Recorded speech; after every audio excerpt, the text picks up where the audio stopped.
Welcome to In the Spotlight with the Minnesota Magicians, 2015-2016. I'm Jimmy Lillidahl, play-by-play voice of the Magic. The Magicians started off the season in the 13th Annual North American Hockey League Showcase, all 22 teams in attendance. The Magicians started off against the Kenai River Brown Bears. The Magic got a 3-2 win. On Thursday, it was a matchup against the New Jersey Titans. The Magicians fell by a final score of 4-2. On Friday, the Magicians taking on the top team in the North American Hockey League, the Fairbanks Ice Dogs, who were entering action with with a record of 6-0.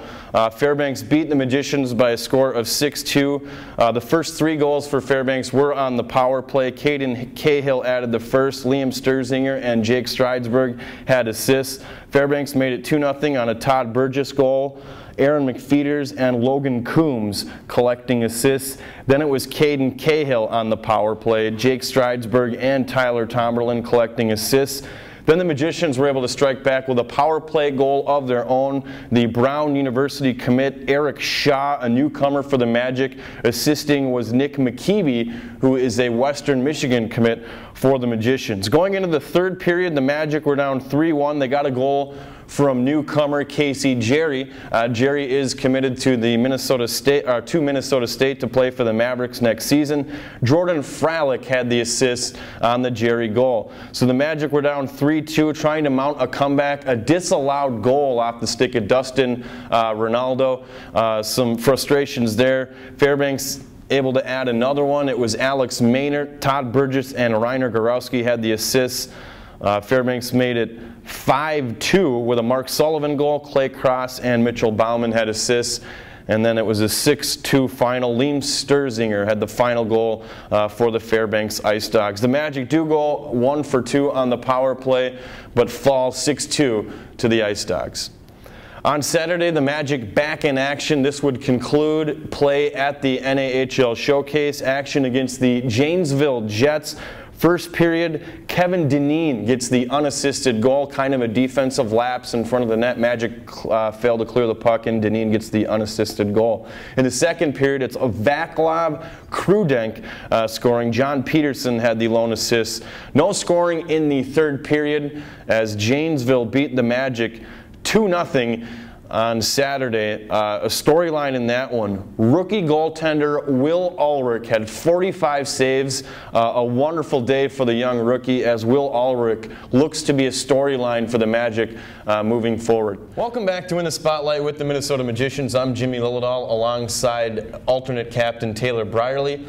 Taylor, we're getting back into the swing of things. How was the summer? Summer was really good. A lot of the guys from up north got together, worked out every single day, just trying to improve, and golfed a lot, probably 18 holes every single day. So perfect. The increased role for you, coming back here, being a second-year guy, teammates voted you captain right off the bat. It's got to be a nice honor. Oh, it was unbelievable. It felt really good. I just felt like as a vet, as like all the guys that are vets, we had to really step it up this year and become a team. So. What is it like being there for some of the guys to where, like, say last year it was Chris McKenzie kind of leading the way. This year, you're helping out the Pierce Crawfords, the Johnny Panvikas, guys that, may be a 95, but, first year, playing with the big boys here in the North American League. What's that like? I mean, they're all like really great guys. They're all leaders on their teams and everything. So I think them coming here, they're leaders too. So it just makes it a lot easier on everybody. Obviously, during your second season, you want to improve. Just from a comfort level, how are things in the ice comparing this year to where you were last year as a rookie? Yeah, a lot more confident this year. I think all the vets are a lot more confident. Even the rookies are really confident with how we're playing right now. Obviously, it wasn't what we wanted for the showcase, but I think we found out what we need to work on, and we'll get there. Yeah, a record of 1-3, not the best showing at the showcase. You guys did get a win. One of the storylines is Will Ulrich. A lot of people are talking about this goaltender. He came from the Chicago Young Americans. He's a rookie. Obviously, the coaches saw something into him, to where he would make the club, but he had quite the weekend. Yeah, he definitely doesn't play like a rookie. He plays like he's been here his whole life. I mean, he'll battle to the wall for the guys, and it's just a lot of fun having him in net.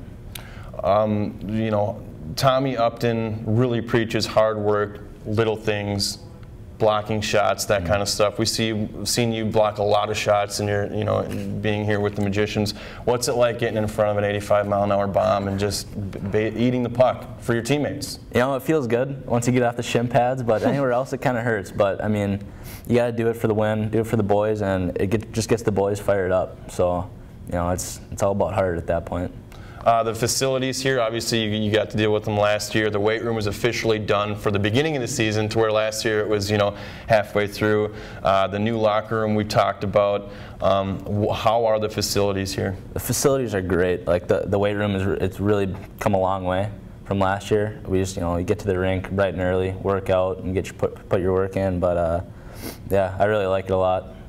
Long bus rides with the boys. This year the Magicians did purchase their own bus, no more chartering. So what is it like when you're on a bus? You're going to Minot. It's 9 hours away. What do you guys do on the bus? Well, right away, a lot of shut-eye, so catching a lot of Z's on the bus. But once everybody wakes up, it's kind of a lot of camaraderie on the bus. I mean, whether it's playing on your phones with the guys, playing against each other, but it's a good time. Absolutely. Before we go here, I just wanted to mention the upcoming weekend, opening weekend, 2nd and 3rd here. It'll be simulcast on regional television as well. Some good news there. Playing against the Aberdeen Wings, a team that you guys have played, obviously over the years. What's the mentality moving into opening weekend? This is a big start here. Yeah, it's a huge start. It'd be great to get a sweep. Get a couple of big wins off the bat. But I think all we have to do is just work hard, and we'll get some wins here, so it'll be good. Awesome. Thanks for taking the time, Taylor. Yeah, thank you. Welcome back to In the Spotlight with the Minnesota Magicians. A big thanks to Taylor Brierly for joining us on this first edition of In the Spotlight. This week wrap-up includes a shout-out to our U15, U16, and U18 clubs, all participating in the North American Hockey League Showcase, a combined record of 14-2, as our club's president, Scott Meyer, coached the U15 team. They actually competed at the U16 level. So some good news there for our U15, U16, and U18 summer midget clubs. Alumni update. Dennis Chevron started the season with the Magic during the expansion season, played in 102 games, more than any other Magician, has inked a professional deal in the Deutsche Eishockey Liga, the DEL in Germany. It's the top professional league in the country of Germany. So big news there for Dennis Chevron. He signs with the Iserlohn Roosters. If you're a fan of the Dell, make sure you check out that. Some big news there for Dennis Chevron. Friday and Saturday night this weekend, your Minnesota Magicians open up the season at Richfield Ice Arena. Action against the Aberdeen Wings. Make sure you check that out. Both games starting at 7:15. So make sure you check that out. Friday and Saturday night action against the Aberdeen Wings to kick off the home portion of the schedule for the Minnesota Magicians. That's going to do it for another edition of In the Spotlight with the Magic. A big thanks to Taylor Brierly. So long, everybody.